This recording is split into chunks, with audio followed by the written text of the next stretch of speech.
گزشتہ قسطوں میں ہم نے جانا کہ ذوالقرنین جن کا ذکر قرآن میں کیا گیا در حقیقت فارس کے بادشاہ تھے، اور ہم نے جانا آیت نمبر 86 میں جس مقام کا ذکر کیا گیا وہ در حقیقت جھیل سیاوان یا سیوان ہے، جہاں ذوالقرنین قرآن میں بتائے گئے سفر کی پہلی کڑی میں پہنچے، اور آنے والی آیاتوں میں ہم آخرکار اس مقام تک پہنچ جائیں گے جہاں ذوالقرنین نے یاجوج ماجوج کا محاسبہ کیا۔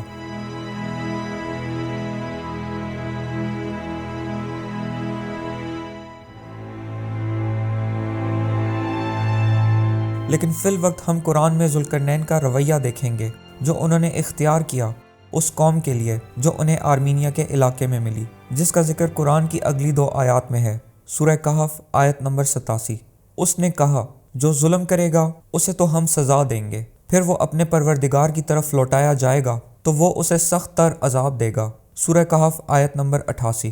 ہاں جو ایمان لایا اور عمل صالح کرتا رہا اس کے لیے بدلے میں بھلائی ہے، اور ہم اسے اپنے کام میں بھی آسانی ہی کا حکم دیں گے۔ اگر مذکورہ آیات پر غور کیا جائے تو یہ بات عیاں ہو جاتی ہے کہ یہ رویہ یعنی ظلم کرنے والوں کو سزا اور بھلائی کرنے والوں کے ساتھ خیر کا معاملہ ذوالقرنین کی شخصیت کا حصہ تھا، اور اسی رویے کی بنیاد پر ذوالقرنین نے کچھ قوانین بھی جاری کیے تھے جو کہ آج بھی مٹی کے ایک سلنڈر کی صورت میں محفوظ ہیں، وہ قوانین جو انہوں نے بابل کو فتح کرنے کے بعد جاری کیے۔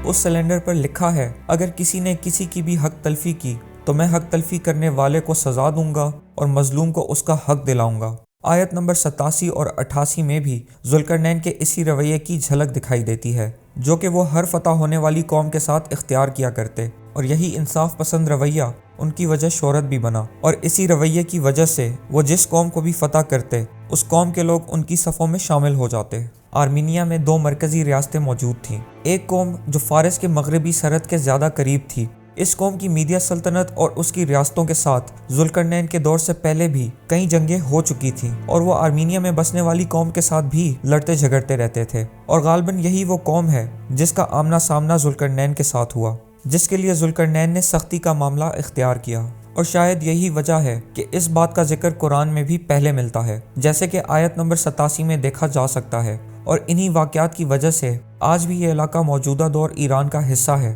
کیونکہ یہ علاقہ پوری طریقے سے ذوالقرنین نے اپنے قبضے میں لے لیا اور فارس کا حصہ بنا دیا، اور اس علاقے میں جھیل ارمیہ بھی موجود ہے۔ آیت نمبر 88 میں جس قوم کا ذکر کیا جا رہا ہے وہ قوم جھیل سیوان کے زیادہ قریب تھی، اور یہی وہ قوم ہے جس کے ساتھ ذوالقرنین نے نرمی کا معاملہ اختیار کیا۔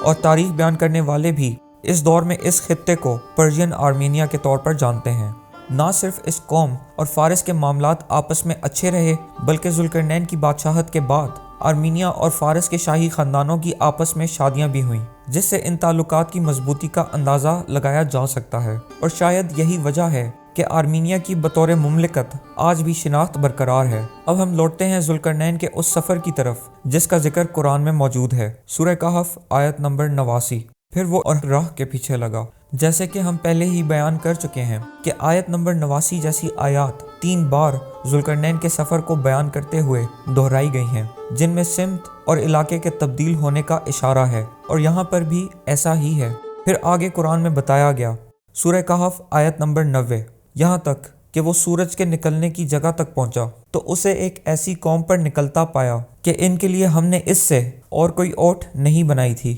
سورہ کہف آیت نمبر 91۔ واقعی ایسا ہی ہے، اور ہم نے اس کے پاس کل خبروں کا احاطہ کر رکھا ہے۔ آیت نمبر 90 میں اللہ سبحانہ و تعالیٰ ذوالقرنین کے سفر کی دوسری کڑی کے بارے میں بتا رہے ہیں، اور وہ کون سی جگہ ہے اس کا واضح اشارہ بھی قرآن میں موجود ہے، جیسے کہ آیت نمبر 90 سورہ کہف میں بتایا گیا ہے کہ ذوالقرنین سورج کے نکلنے کی جگہ تک گئے، جس سے صاف ظاہر ہے کہ وہ آرمینیا سے مشرق کی جانب بڑھے، اور جیسے کہ آرمینیا کی جھیل سیوان میں سورج غروب ہونے کا اشارہ دیا گیا، اسی طرح اس بار بحر خضر سے سورج نکلنے کا اشارہ دیا جا رہا ہے، جو کہ آرمینیا اور آذربائیجان کے مشرق میں واقع ہے۔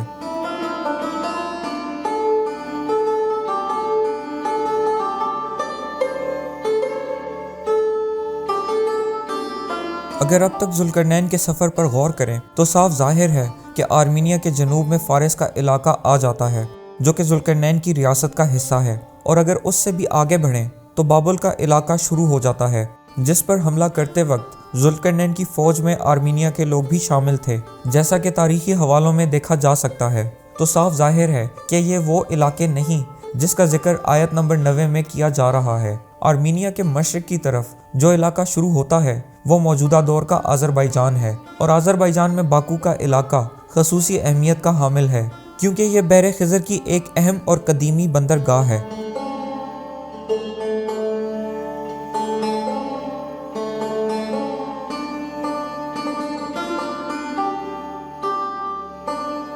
اور آذربائیجان کا نام بھی فارسی زبان سے لیا گیا ہے، جو کہ فارس کی اس علاقے پر حکمرانی اور اثر و رسوخ کی نشاندہی کرتا ہے۔ علاقے اور سمت کی نشاندہی کے علاوہ آیت نمبر 90 میں مختصراً اس علاقے میں بسنے والے لوگوں کا ذکر بھی ملتا ہے، لیکن اس بار ان لوگوں کے نیک عمل یا بد عمل ہونے کے بجائے ان لوگوں کا ذکر سورج کی نسبت سے کیا گیا ہے، جیسے کہ آیت میں کہا گیا، ہم نے اس سے یعنی سورج سے اور کوئی اوٹ نہیں بنائی تھی۔ اکثر لوگ آیت نمبر 90 کے اس حصے کو لے کر یہ گمان کرتے ہیں کہ شاید یہاں کوئی ایسی قوم بستی ہو جو کہ چھتوں کی تعمیر سے واقف نہ ہو، حالانکہ حقیقت میں ایسا بالکل نہیں۔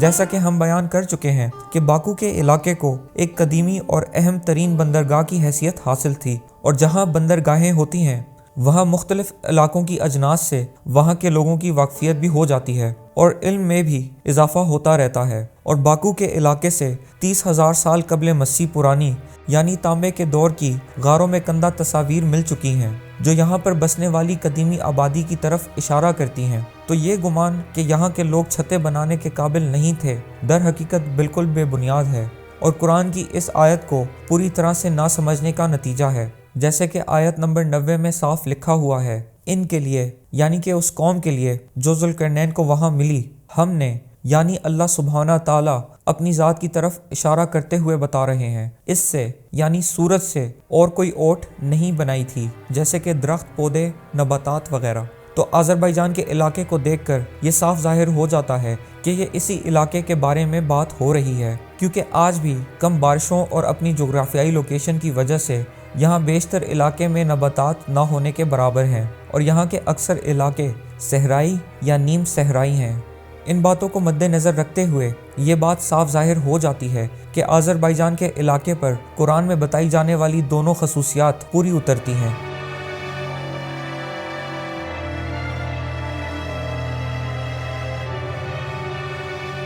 یعنی کہ ایک گزشتہ منزل آرمینیا کے مشرق میں ہونا اور دوسرا سورج سے بچاؤ کا کوئی قدرتی ذریعہ نہ ہونا، جو کہ گنجان جنگلوں کی عدم موجودگی کی طرف اشارہ ہے۔ اس کے علاوہ اگلی آیت یعنی آیت نمبر 91 میں کہا جا رہا ہے کہ ہم نے یعنی اللہ نے اس کے پاس یعنی ذوالقرنین کے پاس کل خبروں کا احاطہ کر رکھا ہے۔ اس جگہ خبر کا تذکرہ کرنا یقیناً بے وجہ نہیں ہے۔ ایک غور طلب بات یہ بھی ہے کہ خبر اس بات کی ہوتی ہے جو پہلے سے معلوم نہ ہو، جیسے آیت نمبر 83 سورہ کہف میں کہا گیا، میں ان کی تمہیں کچھ خبر دیتا ہوں، یعنی ذوالقرنین کے سفر کی خبر بتائی گئی، جس سے مسلمانوں کے علاوہ شاید یہود جنہوں نے سوال کیا تھا وہ بھی واقف نہ تھے۔ لیکن اس موقع پہ جب ذوالقرنین اپنے سفر کی دوسری منزل تک پہنچ گئے ہیں تو عین ممکن ہے کہ اسی جگہ سے ذوالقرنین کو یاجوج ماجوج کے بارے میں علم ہوا ہو، اور وہ اسی وجہ سے ان کا محاسبہ کرنے اس راہ پر نکل گئے جس کا ذکر قرآن میں ہے، اور آگے آنے والے حالات اور واقعات سے